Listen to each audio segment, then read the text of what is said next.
So now we've got our ends to weave in before we can finally make up our glove. And just a few notes on weaving in ends. So you thread up your end and we're ready to weave this in. It's always important to leave enough thread on any yarn tail so that you can do the weaving in. And also important to work in the same colour. So we're going to weave this up this yellow rib because it's in the same colour as the yarn tail.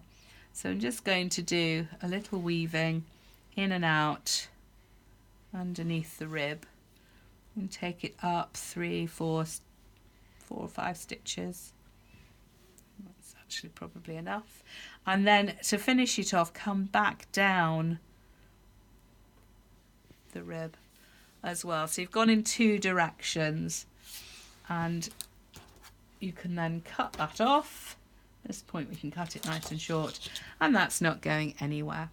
So other than that, weaving in is pretty much the same as any other weaving in. So you just need to work in all your ends and then we can work on making up our garment.